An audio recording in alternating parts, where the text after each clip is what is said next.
Olha no Brasil só, e no mundo, é né? verdade. No dia 21 de março celebra o Dia Internacional da Síndrome de Down. Além de relembrar sobre o preconceito, a data também serve para lembrar as pessoas sobre a necessidade de inclusão das pessoas de Down na sociedade, né? É isso aí. A Ciane Perdigão está aqui com a gente. Ela é formada em Direito e Jornalismo, mestre em Direito e professora de Direito Constitucional da Faculdade Maurício de Nassau. Ela é mãe da Lívia, de 1 aninho e 7 meses, portadora da Síndrome de Down. Atualmente articula a campanha Síndrome de Down Também Tem Diretriz, que visa, gente, esclarecer a população sobre as diretrizes do Ministério da Saúde sobre a doença. Boa tarde, Boa Ciane. tarde, Oi, Tiziane. obrigada pelo convite. Bem-vinda ao nosso programa, né? Vamos falar sobre a importância do dia de hoje, né? Às vezes a gente tem diversos dias que são realmente para comemorar, realmente, né, a situação, mas hoje também é um dia importante em relação à conscientização das pessoas, né? E o que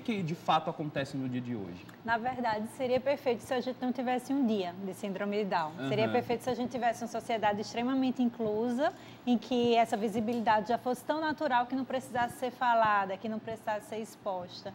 Nesse sentido, já que a gente ainda está caminhando nessa direção, é importante que a gente esclareça para a sociedade alguns aspectos relacionados à síndrome. Quais são as principais dúvidas que as pessoas na sociedade têm, Ciane, com relação às crianças, aos adultos também com síndrome de Down? Então, a minha vivência é curta.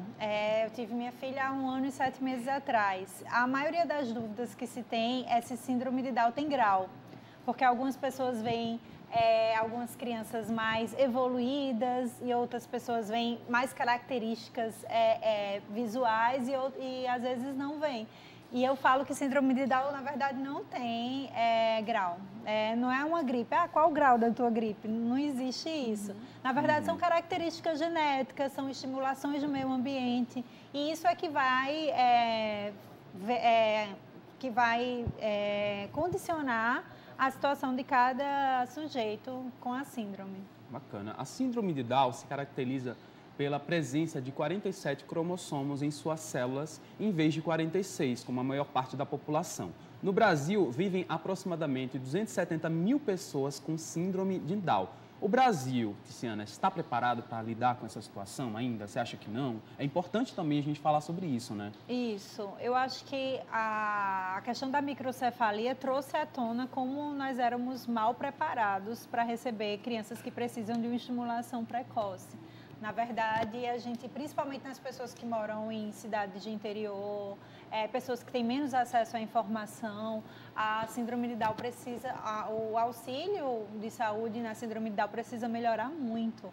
Além disso, as questões escolares, a gente não tem uma inclusão adequada, a gente tem exemplos de escolas que não aceitam matricular quando é proibido, né? Não pode haver essa proibição de matrícula escolar, então acho que precisa muito ainda dar mais suporte de locais que favoreçam essa estimulação precoce com fisioterapia, fono, terapia ocupacional e precisa melhorar bastante a educação, o mercado de trabalho, entre outros aspectos. É verdade, Ciane, que para a criança com síndrome de Down é melhor que ela esteja ali num ambiente escolar normal, como qualquer de outra criança, e não um ambiente separado só para elas, específico, vamos dizer assim. Na verdade, teve uma pesquisa de um grande pedagogo chamado Vygotsky. E aí ele viu que quando as crianças estavam juntas, as crianças com síndrome de Down ou outros comprometimentos estavam juntas, ou elas estagnavam no desenvolvimento ou elas até pioravam.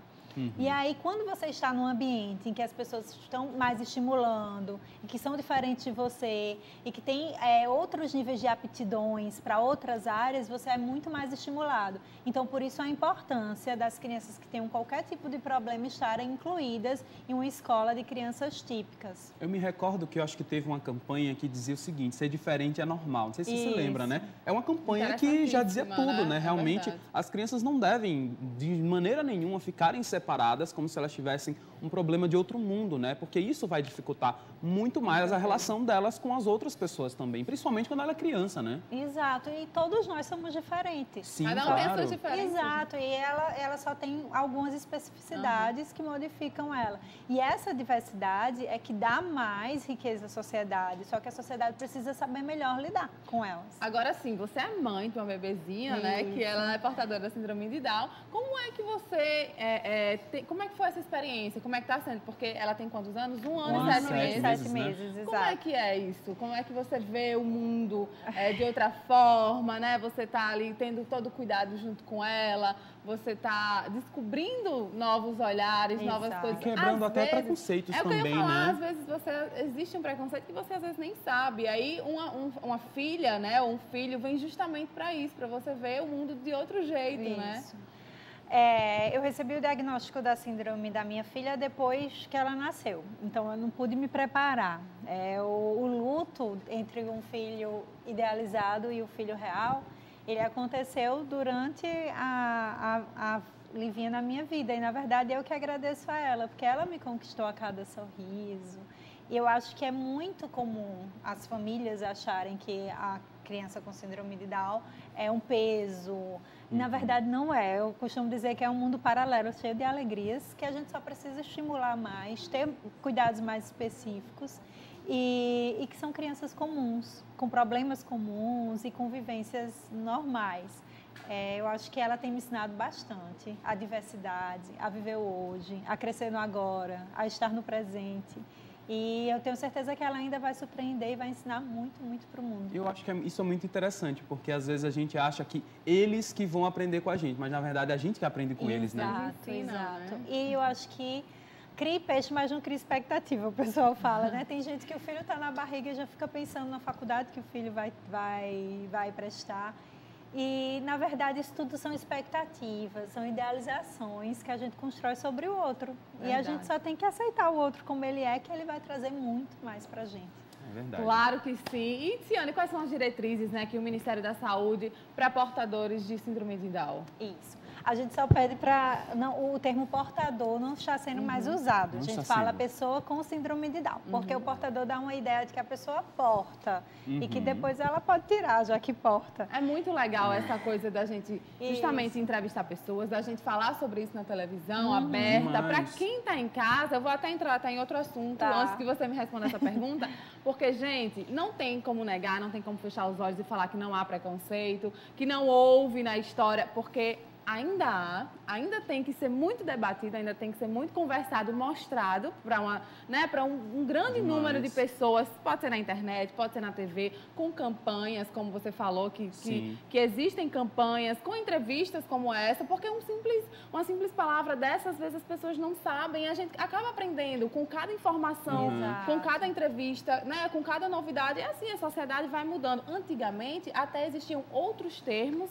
preconceituosos, né? Mongolismo, excepcionais. Né? E aí, a cada momento... E aí, isso daí até já meio que já foi esquecido, acabou. Sim. E aí, já vem outros termos também mais novos. Não pode falar, não é portador, né? E a gente vai aprendendo, por isso que é tão importante demais. a gente conversar sobre isso. Nada como né? a comunicação, realmente, para a gente parar e prestar atenção na situação do outro, né? Porque, às vezes, o preconceito já está dizendo, é um preconceito sobre aquilo. E aqui, realmente, no nosso programa, a gente adora receber entrevistas como essa, porque realmente todo mundo precisa saber o que está acontecendo, né? Realmente tirar todas as dúvidas da situação, não só essa, mas outras também, né? E falando do Ministério da Saúde, então. Exato. Então, as diretrizes do Ministério da Saúde, elas foram escritas em 2012, mas a gente começou a perceber que a sociedade pouco conhecia essas diretrizes pelas dúvidas que chegavam até a gente. Então, o Movimento DAO, essa ONG, ela resolveu trazer à tona e dar visibilidade a essas diretrizes esse ano. As diretrizes de atenção à síndrome de Down, elas dão informações que empoderam a família sobre algumas doenças que estão associadas à síndrome. Eles dão uma orientação multidisciplinar a pessoas que trabalham na área da saúde, de, por exemplo, como dar a notícia. Né? A gente pensa que a síndrome de Down ela é diagnosticada na barriga, mas nem sempre acontece. No meu caso, por exemplo, foi só depois do nascimento. Então, essa síndrome dá informações nos vários ciclos da vida. criança, adolescente, na velhice, questões de doenças associadas, por exemplo, à predominância de leucemia nas crianças, o envelhecimento precoce, o Alzheimer na vida adulta, questões até pouco conhecidas como, por exemplo, a prevalência da alergia ao glúten nas crianças com síndrome de Down. Então, são muitas informações que não são tão conhecidas assim, que precisam ser melhores divulgadas. Verdade. Ciana, o Brasil tem profissionais preparados para lidar com o diagnóstico da síndrome de Down? O que você acha que precisa melhorar ainda? Eu acho que tem sim, tem um nível de profissionais qualificados, mas a gente precisa dar mais acesso às pessoas com menos recursos materiais. Isso aí a gente tem uma defasagem, inclusive, de médicos no Brasil. Quanto mais, como esses médicos e esses pediatras chegam às pessoas que estão lá no interior nos assistindo, não chegam. Então, a gente precisa, sim, melhorar. Os médicos que possuem têm ótimos profissionais, muito classificados, muito bem instruídos, mas, infelizmente, para as pessoas que têm menos acesso à renda e moram em cidades longe da capital, a gente precisa melhorar muito esse atendimento. E quais são as dificuldades enfrentadas? A gente sabe, né, que existe, a gente falou sobre a escola, existem em outros lugares, barreiras que você encontra aí junto com sua filhinha? Cada fase da vida é uma dificuldade que a gente encontra. Então, na adolescência, talvez a introdução na vida sexual, na parte da infância, é a alfabetização, é conseguir uma inclusão plena, uma preparação da escola. Então, cada fase da vida, de fato, é ultrapassar um desafio. Muito bacana a gente estar recebendo aqui a Tiziana, que está falando sobre o Dia Internacional da Síndrome de Down, né? A gente está tirando várias dúvidas sobre o assunto. Né? Tiramos, né? Foi muito legal essa entrevista. Muito demais. Eu queria que você encerrasse essa entrevista deixando uma mensagem para alguém que está passando por esse momento, que tem um filho com síndrome de Down, né? E que está passando pelas mesmas coisas que você já passou, dúvidas, né? Às vezes. Dúvidas. Eu acho que para a sociedade no geral tem um preconceito velado que acham que essas pessoas são incapazes. E na verdade não são. Se elas forem estimuladas, se elas tiverem oportunidades, elas podem chegar a lugares inimagináveis. E para a mãe, ou para a família, ou para a pessoa próxima que acabou de receber a notícia, não se culpa. Vai ser uma alegria na sua vida e que não tenha pressa em aceitar. Isso vai ser dado no tempo certo, a partir do momento que você digerir e que você perceber a riqueza que esses sujeitos possuem. Agora, me fala uma coisa, só para encerrar, Tiziane, você tem algum perfil no Instagram, algum para dar algum suporte? Existem perfis na A ONG internet? Movimento Down tem um perfil que é o @Movimento Down. E a minha filha tem um perfil também que se chama Livinha Rap, tudo junto. Rap feliz, né? Isso, H-A-P-P-Y. A gente junta o final do Olivinha com Rap, _ 2015. Aí eu queria também divulgar que sexta-feira a gente vai ter uma palestra no Ministério do Trabalho para falar sobre a inclusão, no Ministério Público do Trabalho, para falar sobre a inclusão dessas pessoas. E no domingo vai ter um encontro para marcar essa data com as crianças e todo mundo que tem síndrome de Down lá na Cidade da Criança, a partir das 14 horas. Certo? Além disso, vai ter uma solenidade na Assembleia para comemorar essa data. Comemorar hoje, então, vai ser lá, né? No sábado? Não, na Cidade da Criança vai ser no domingo, a partir das 14 horas. Ai, que delícia. Lá já é maravilhoso. Exato, leve seus filhos para conviver com essa diversidade, que vai ser com certeza um momento muito rico. Muito Obrigada, importante esse momento, Tiziane. né? Muito obrigado pela sua participação. Até a próxima.